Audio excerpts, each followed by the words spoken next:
Part 38.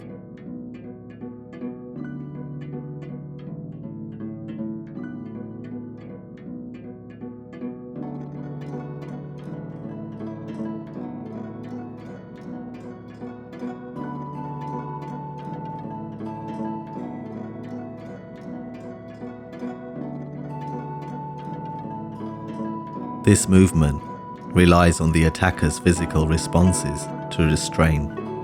Our bodies are fragile and delicate. A simple injury can sometimes disable our ability to function correctly. Ego and mental delusions can let an attacker think they're invincible.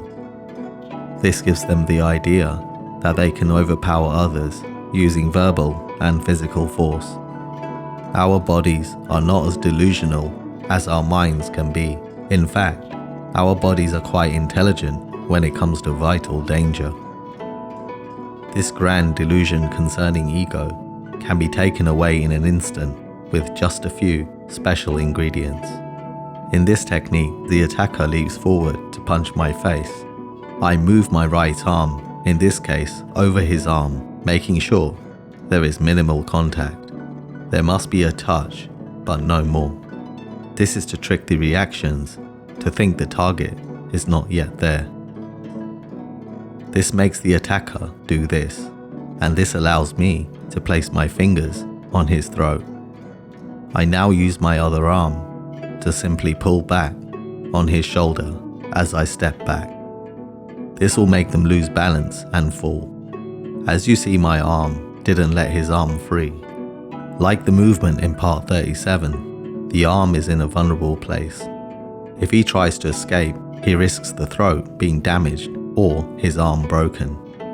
A choice that no one wants to make.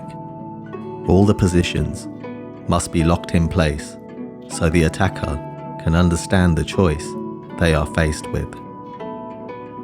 Let's see that again, but in more detail.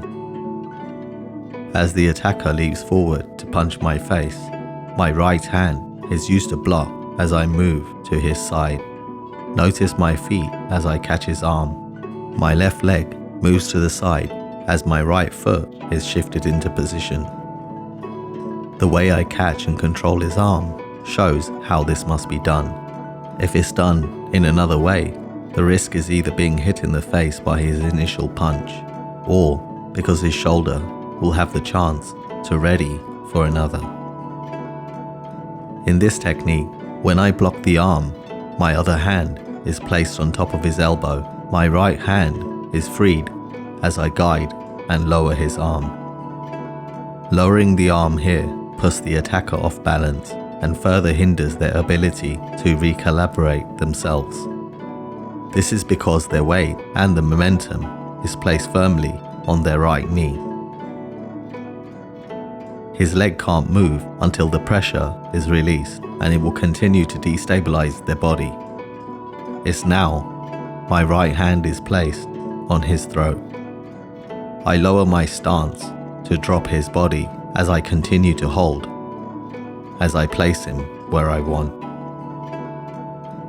Here, I use my own arm to guide his arm in place. This can also release the attacker's arm if he grabs hold of my leg. My left hand does not leave his arm. In fact, I hold on lightly as I place him down. My arms have completely locked him in place. There are two ways to do this. One is by using your arm on their arm, like in this example. The other is by using their shoulder to unbalance them.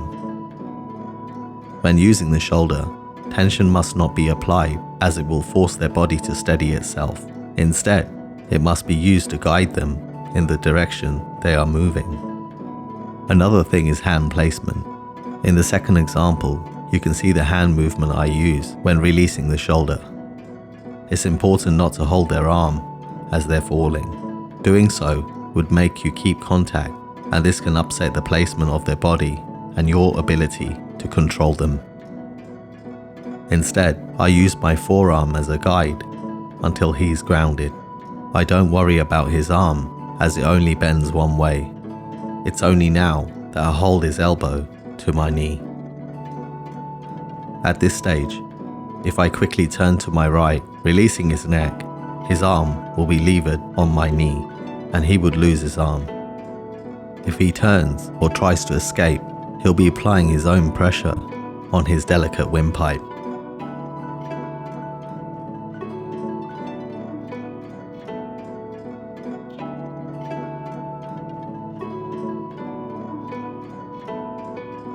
If you enjoyed this video, please click the like button, consider subscribing, leave a comment, and if you know someone that can find this useful, please share it with them. Until next time, when a snake is disturbed, it bites.